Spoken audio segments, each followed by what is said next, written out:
నేను శిరస్సు వచ్చి మరొక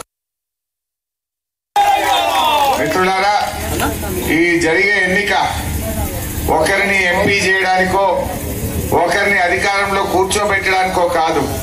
ఇది తెలంగాణ భవిష్యత్తును, తెలంగాణ తలరాతల్ని మార్చే ఎన్నిక. ఇప్పుడే వినోదంగా చెప్పిండు, ఈ జూన్ వస్తే తెలంగాణ వచ్చి 10 ఏళ్ళు అవుతుంది. మరి 10 ఏళ్ళు అయ్యే సందర్భంగా ఆ రోజు పెద్దలు హైదరాబాద్ ను 10 ఏళ్ళు ఉమ్మడి క్యాపిటల్ గా పెట్టారు. మరి ఇప్పుడు మళ్ళా దాన్ని ఎక్స్టెండ్ చేయాలని చంద్రబాబు నాయుడు ఇంకా కొంతమంది కుట్రలు చేస్తా ఉన్నారు. మరి ఈ తెలంగాణ హైదరాబాద్ ఇక ఉమ్మడి క్యాపిటల్ కాదు, మాది, మా హక్కులు మాయి అని కొట్లాడాలంటే ఈ గులాబీ జెండా ఢిల్లీలో పార్లమెంట్ లో ఉండాలి. కాంగ్రెస్ వాళ్ళకు బీజేపీ వాళ్ళకి ఏముంటది, వాళ్ళకు రాజకీయ ప్రయోజనాలు ముఖ్యం. వాళ్ళకు రాష్ట్రం గురించి ఆలోచించేటోళ్ళు కాదు. వాళ్ళ కథ ఎంతసేపు ఓడ దాటేదాకా ఓడమల్లప్ప, ఓడ దాటినాక బోడమల్లప్ప కథ ఉంటది.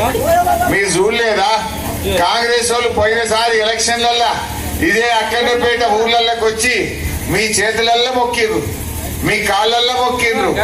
6 గ్యారెంటీలు అమలు చేస్తాం, 100 రోజుల్లోనే 6 గ్యారెంటీలు అమలైతే అన్నారా లేదా? మరి 100 రోజులు పోయి ఇప్పుడు దాదాపు 150 రోజులైంది. వచ్చినాయా? 150 రోజులైనాయి. వచ్చినాయా? గద్దెనెక్కగానే మొదటి సంతకం రుణమాఫీ మీద అన్నారు, మొదటి సంతకం 6 గ్యారెంటీల మీద అన్నారు. ఎంత జూటా మాటలు మాట్లాడుతుండ్రు. 6 అయిపోయినాయి, 6 అయిపోయినాయి అని లంగ మాటలు చెప్తుండ్రు ఈ రేవంత్ రెడ్డి, ఈ కాంగ్రెస్ నాయకులు. నేను అడుగుతున్న అక్క చెల్లెలను, 6 మొదటిది మహాలక్ష్మి.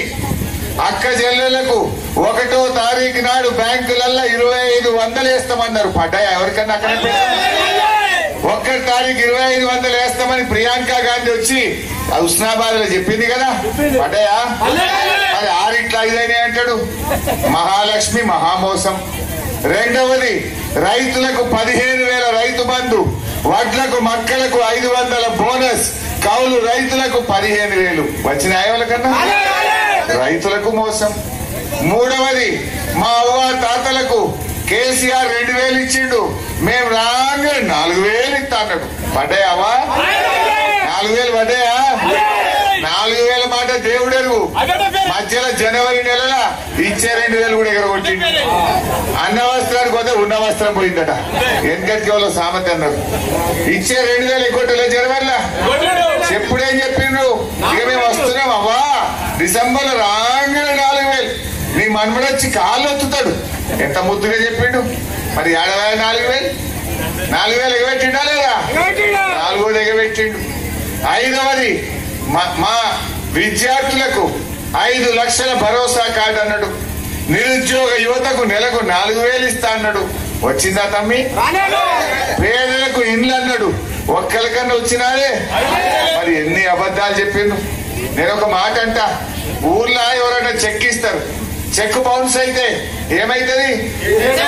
చెక్ బౌన్స్ అయితే శిక్ష పట్టదా పడదా? మరి ఇప్పుడు ఈ కాంగ్రెస్ వాళ్ళు ఇచ్చిన బాండ్ పేపర్ బౌన్స్ అయింది. కాంగ్రెస్ వాళ్ళ బాండ్ పేపర్ బౌన్స్ కాలే? 100 రోజుల్లో అన్ని చేస్తామని బాండ్ పేపర్ మీద రాసిచ్చి ఓట్లేసి గద్దెనెక్కి 100 రోజులు దాటినా ఇవాళ ఒక్కటి కూడా ఇయ్యని కాంగ్రెస్ పార్టీకి శిక్ష పడాలనా వద్దా? మీరే చెప్పండి, శిక్ష పడాలనా వద్దా? ఈ మధ్య టీవీ పెడితే ఏం కనబడుతుంది? అయితే తిట్లు, లేకపోతే దేవుని మీద ఓట్లు. దేవుని మీద ఓట్లు నయా నాటకం. అప్పుడేమో ప్రామిసరీ నోటు, ఇప్పుడేమో గాడ్ ప్రామిస్. దేవుడి మీద ఒట్లు పెట్టిన కొడుకులు అంటే గాడ్ ప్రామిసులు పెట్టి మోసం చేస్తున్నారు. ఈ రకంగా కాంగ్రెస్ పార్టీ ఇలా అబద్ధాలు చెప్పి రైతులను, మహిళల్ని అందరినీ మోసం చేసింది. ఈ మధ్య ఇంకో మాట అన్నారు, మేము గెలిస్తే కళ్యాణ లక్ష్మితో తులం బంగారం ఇస్తామన్నారు. వచ్చిందా?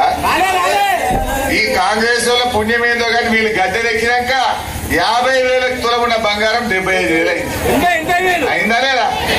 కందిపప్పు 170 రూపాయలు అయింది. సిమెంట్ బస్తా 60 రూపాయలు పెరిగింది. కంకర పెరిగింది. ఇసుక దొరకలేదు. నిత్యావసర వస్తువుల ధరలైతే పెరిగినాయి. పేదలకు సాయం చేయలే. బాధ కలిగేది ఏంటంటే కేసీఆర్ ఉండగా ఇచ్చినవి కూడా ఒకటొక్కటి పోతున్నాయి. ఏదైనా నువ్వు మంచిగా చేస్తావు, మార్పు అంటే కొత్త ఇస్తావని జనం ఆశపడ్డారు. కొత్త దేవుడెరుగు. దవాఖాన పోతే కేసీఆర్ కిట్ బంద్ అయిపోయింది. మంచినీళ్లు మున్పట్లెక్కి వస్తలేవు, కళ్యాణ లక్ష్మి చెక్కులు బంద్ అయిపోయినాయి, కేసీఆర్ కిట్ బంద్ అయిపోయింది, అవ్వ తాతలకు జనవరి నెల పింఛన్ ఎగ్గొట్టిండు.